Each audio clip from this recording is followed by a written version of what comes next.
The U.S. screaming at Germany and Japan shaking hands. We also have France, the British, the USA involved. Poland should be a little bit concerned. All they need is the Italians up there. Russia remembers those days of being smashed in between the alliance of Germany and Japan. Can you be quiet? What? Serbia's a random one, but okay. Talk about flashbacks. I love whenever these two countries meet, everyone literally goes crazy like this. Turkey shows plans to reform the Ottoman Empire. Oh, here are all the, oh, that's my Balkan countries, not only Middle Eastern countries. Greece is definitely not gonna like that. I forgot how many countries would be involved in really not wanting Turkey to reform the Ottoman Empire. Wait, who's gonna be the last cameo? Oh, okay, yeah, Hungary too, okay. That definitely checks out. Well, I can't really blame them. I think they also should have probably included Austria here with Vienna as well. Though they got the dub, they probably don't want to go through this again. Teacher, please make a small presentation on your plans for summer vacation. Me and my buddy for the next 45 minutes in class, I'm going over the entire list of places we're about to visit. The Holy Roman Empire, when the unholy Germanic Confederation walks in. Finally, someone's bringing attention to one of the most powerful empires of the world. Wait, so if the Holy Roman Empire's borders look like this, then is it safe to say a country from opposite world would have the most beautiful borders of all time? Because this is easily the most disgusting. We just want to go down a rabbit hole of what nation has had the best looking borders of all time. And that doesn't necessarily have to mean big, like the Mongolian Empire, although this looks pretty alright. Kind of a lot of weird edges here over here in Europe, though. The British monarchy is the oldest continuously existing monarchy in the world, with its origins traced back over a millennium. Meanwhile, am I a joke to you? And I took that personally. Perhaps some people might be forgetting about the Imperial House of Japan, but when it comes to monarchies, these things do get really complicated. But when you Google what is the oldest existing monarchy, it is believed to be Japan, since it dates back to the 6th century. Maybe this is some sort of play on words with that whole continuously existing thing there. I think that's probably what they mean, actually. Vampires in fiction? Wah, I drink blood, transforms into a bat. Meanwhile, the vampires in reality, I impaled 80,000 people. I don't even think I can say what this person did. Yeah, strangely, vampires from reality, they might not seem like the vampires from the movies, but they are infinitely way scarier. Aw, look at you, Baby Boots. You're such a big tough soldier, aren't you, Baby Boots? Emperor Baby Boots, reporting from the Eastern Front. Ugh! Any other funny guys want to call me Baby Boots again? Basically just a quick summary of this past leader of the Roman Empire. Seems like a fun guy at parties. He actually only ruled over for 4 years, but I guess he made an impact. His name literally comes from little and this type of military boot.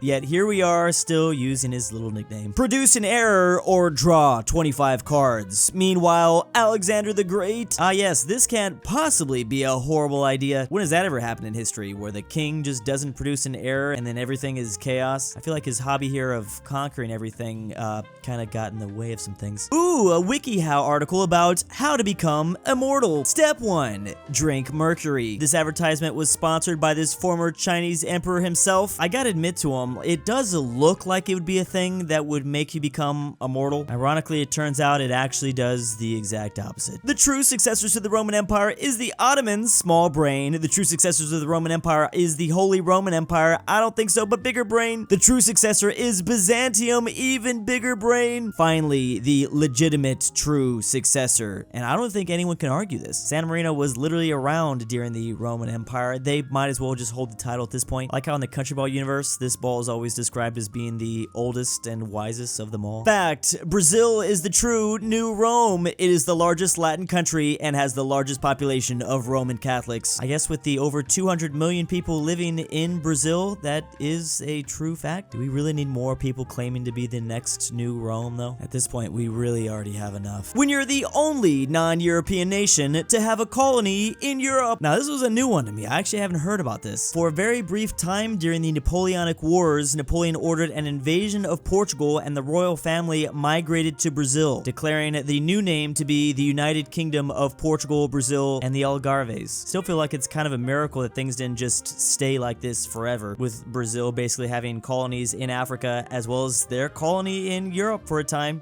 Babe, please stop. No, no, no.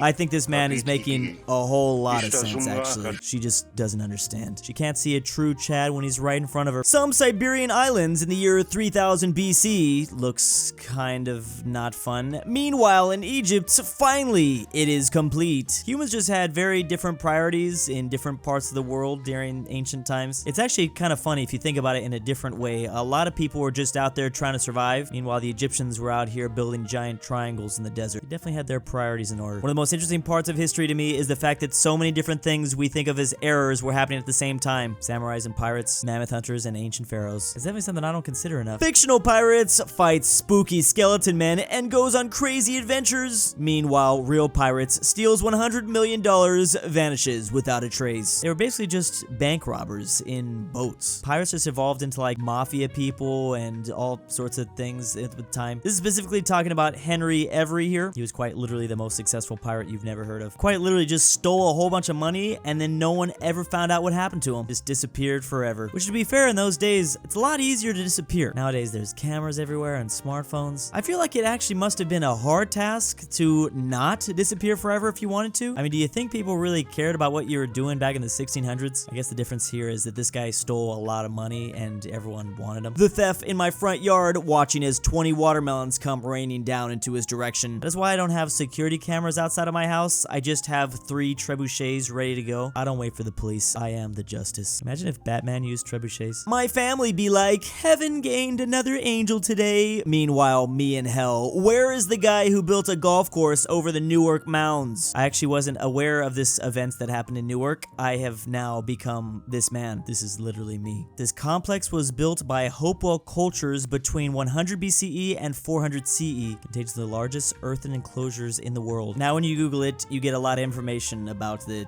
golf course itself. This place is literally referred to as Native American Stonehenge, a small Turkic nation in the Anatolia Peninsula. Oh, but wait a second, what do they got there? 10 successive incredible sultans that would forge a global spanning Ottoman Empire. Well, that definitely subverted expectations. It is easy to forget that this part of the world looked like this during the 1300s, after Byzantium here lost a lot of their strength. They literally started off as just this small brown region right here, then got a little bit bigger over the course of 50 years, got all the yellow territory in 100 years, and by 300 years, they controlled all of this. Crazy what can happen when you have just like 10 really strong leaders. I guess that isn't that crazy. That alone will give you like lots and lots of land. Tell them off, France. Assert yourself, says Britain. That's my country. Great. Now let them have it. You can have it. Just a little summary of WW2 in Western Europe. I could tell this is such an old meme, yet here I am still laughing. The Axis powers be like the Third German Reich and Imperial Japan. Then there's Hungary and even Bulgaria. Finally, there's the strongest member of them all. The one that will rule them all, perhaps? Again, another oldie but goodie right here. I wonder how the D-Day landing is going on Sword Beach. I hope everything is okay. Meanwhile, this guy plays bagpipes in the middle of the beach. Bill was the only piper in all of D-Day, and he miraculously survived the battle. German soldiers on Sword Beach confessed they didn't shoot at him because they believed he was completely mad. How absolutely based is that? Man, I want that job. Ooh, look, a colony in Panama. Weirdly Scotland that one time. No, don't act like it was completely random. This was actually genius of Scotland. Perhaps their plan was to build the Panama Canal 200 years before we did. Could you imagine how powerful that would have made them? Unfortunately, it was unbelievably unsuccessful. 80% of the people that went there didn't make it. Are you going to sleep? Yes, I am. Now shut up. Why do you think Gorbachev and Reagan joked about pausing the Cold War if aliens came? That does seem like a very specific thing for them to both joke about. They reportedly talked about this in Geneva, Switzerland back in the 80s. Maybe they just ended up becoming friends with the aliens instead. Cold War can continue as usual. Work smarter, not harder, like this guy right here. My brother in Raw, how are we supposed to build the pyramids with this stupid, useless wheel? I can tell you that giant triangle in the desert probably wouldn't have lasted as long if it was built with a bunch of balls. I don't know though, maybe.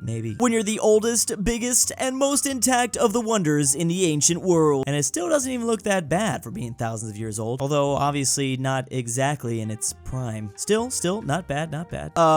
Emperor Khan. A second monsoon has eradicated our fleet in Japan. This must have been so unbelievable to him. I mean, one monsoon completely wiping out your navy is one thing, but another another one a couple years later. Okay, this is just a little bit too ridiculous. Who wrote this season of world history? It seems like they're just getting lazy. POV, you're a native tribesman, and you've just met this pale-looking guy speaking a language you've never heard before with tools you've never seen before. Oh, dudes, the Empire's pretty chill.